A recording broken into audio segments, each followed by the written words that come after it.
Olivier n'est pas vraiment un spécialiste des espaces verts. Il a été condamné par la justice à 70 heures de travaux d'intérêt général. Une peine qu'il va effectuer pendant 2 semaines au sein de la ville de Saint-Cyr-sur-Loire. Une formule gagnant-gagnant. La personne effectue un travail bénévolement pour réparer l'infraction commise. La municipalité, quant à elle, dispose d'un appui supplémentaire pour réaliser divers travaux. À Saint-Cyr, depuis 1993, 24 personnes ont ainsi été accueillies dans le cadre d'un TIG. Dans la vie, nul n'est à l'abri de mettre un genou à terre. Et je pense que notre collectivité et le rôle d'élu que nous avons, c'est de pouvoir les aider à se relever et à travailler et à pouvoir participer à la vie de la collectivité et à la vie de la société.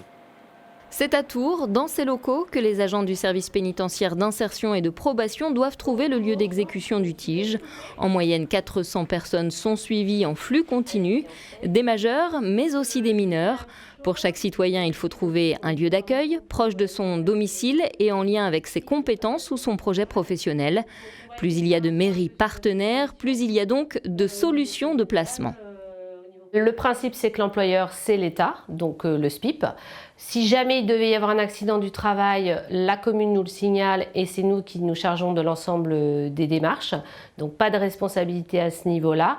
Au niveau des équipements, puisque ça aussi, ça peut être une question, les équipements, toujours la règle, l'employeur, c'est l'État, donc on les fournit en général des chaussures de sécurité au minimum.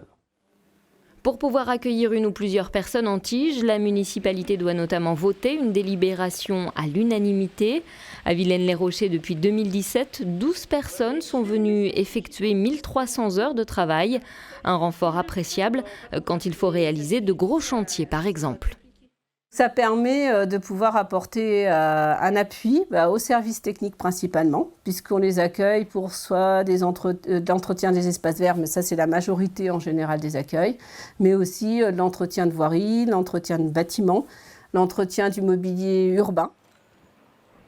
Aujourd'hui, en Indre-et-Loire, sur les 272 communes du département, 70 seulement sont habilitées à recevoir des personnes en TIG. La marge de progression est donc importante. Plus d'informations auprès du service pénitentiaire d'insertion et de probation de Tours.